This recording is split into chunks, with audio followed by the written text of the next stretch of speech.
بسم اللہ الرحمن الرحیم۔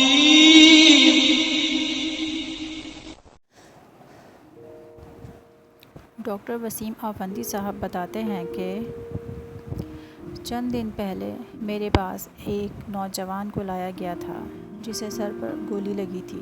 خون بہت زیادہ بہہ چکا تھا مگر نوجوان کے حواس ابھی قائم تھے۔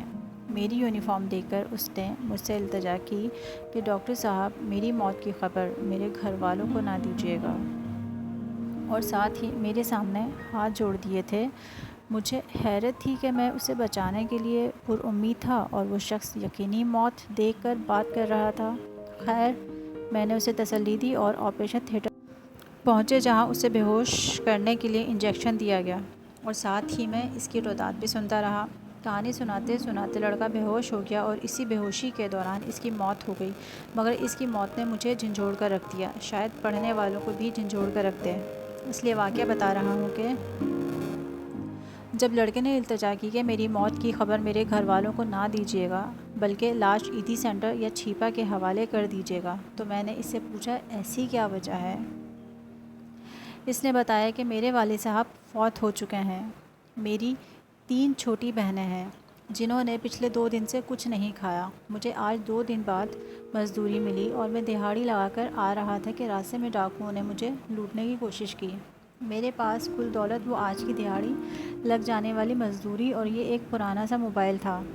اگر صرف میری بات ہوتی تو میں شاید یہ 1300 روپے ڈاکوؤں کو دے دیتا، مگر مجھے پتہ تھا گھر میں 2 دن سے بھوکی بیٹھی ہیں میری بہنیں، روٹی کے انتظار میں میری راہ دیکھ رہی ہیں۔ یہ پیسے ڈاکو لے گئے تو میری بہنیں کیا کھائیں گی؟ جبکہ یہ لوگ تو خوف خدا سے عاری ہیں، یہ تو کسی اور کو بھی لوٹ لیں گے۔ لہٰذا میں نے مزاحمت شروع کر دی اور ان ظالموں نے محض اس 1300 روپے کی خاطر مجھے گولی مار دی۔ ڈاکٹر صاحب، مجھے پتہ ہے میں مر جاؤں گا، مگر مجھے فکر ہے کہ میرے گھر والے جن کے پاس روٹی تک کے پیسے نہیں، وہ میرے لیے کفن کے پیسے کہاں سے لائیں گے، قبر کے پیسے کہاں سے لائیں گے؟ لہٰذا میرے گھر والوں کو میری موت کی خبر نہ دی جائے۔ ساتھ اس نے جیب میں ہاتھ ڈال کر پیسے اور موبائل میرے ہاتھ پر رکھ دیے۔ گھر کا ایڈریس بتایا اور کہا یہ پیسے گھر پہنچا دینا اور یہ موبائل بیچ کر میری چھوٹی بہن کو نئی جوتی خرید دینا۔ بہت دنوں سے ضد کر رہی تھی، اگر میری والدہ کا حوصلہ بلند ہوا تو انہیں تسلی دیتے ہوئے میری موت کی خبر دے دینا، ورنہ کہہ دینا کہ آپ کا بیٹا کسی دوسرے شہر مزدوری کے لیے چلا گیا ہے۔ اس کے ساتھ ہی وہ نوجوان حالت غنودگی میں چلا گیا اور وہیں سے موت کی آغوش میں جا پہنچا۔ مگر میں تب سے سوچ رہا ہوں کہ اب تک ہم پر پتھروں کی بارش کیوں نہیں ہوئی؟ سیلاب ہم کو کیوں بہا نہیں لے گیا؟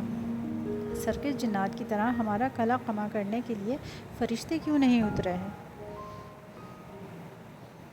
ہم لوگ اب تک قہر الہی سے محفوظ کیوں ہیں؟